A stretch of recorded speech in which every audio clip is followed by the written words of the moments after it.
నియోజకవర్గ అభివృద్ది కోసమే అధికార పార్టీలో చేరుతున్నట్లు ఇబ్రహీంపట్నం శాసనసభ్యులు తెలుగుదేశం జిల్లా అధ్యక్షుడు మంచిరెడ్డి కిషన్ రెడ్డి స్పష్టం చేశారు.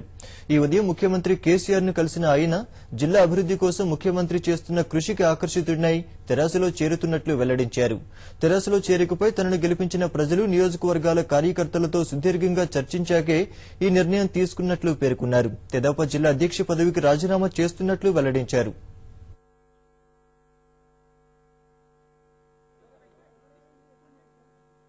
స్టడీ చేసిన ప్రకారంగా గత అనుభవంతో రాజకీయాలలో ఉన్నటువంటి వ్యక్తిగా చూశాను కాబట్టి ఈ తెలంగాణ బాగుపడాలన్నా లేక రంగారెడ్డి జిల్లా గాని నా కాన్స్టిట్యున్సీ కూడా బాగుపడాలంటే అదేవిధంగా ఎన్నో ఆలోచనలు ఉన్నటువంటి వ్యక్తిగా ఉన్నటువంటి గౌరవ ముఖ్యమంత్రి గారి యొక్క ఆలోచన మేరకు నేను ఖచ్చితంగా ఆకర్షితులై నా ధ్యేయం ఒకటే డెవలప్మెంట్ కాన్సెప్ట్ పెట్టుకున్నటువంటి సందర్భంలో గత 30 సంవత్సరాల్లో నా కాన్స్టిట్యున్సీ వెనుకబడినటువంటి సందర్భం ఆ యొక్క హైదరాబాద్ కు 22 కిలోమీటర్లో ఉన్నట్టు అయినా అభివృద్ది లేనటువంటి పరిస్థితుల్లో నేను చాలా మటుకు ప్రజలకు జవాబుదారీగా ఉన్నటువంటి పరిస్థితి నన్ను 2-3 సార్లు గెలిపించినటువంటి సందర్భంలో కూడా మరి ప్రజలకు నేను జవాబుదారీగా ఉన్నాను కాబట్టి ఎట్టి పరిస్థితుల్లో అభివృద్ధి నా ధ్యేయంగా ముందుకు పోతాను.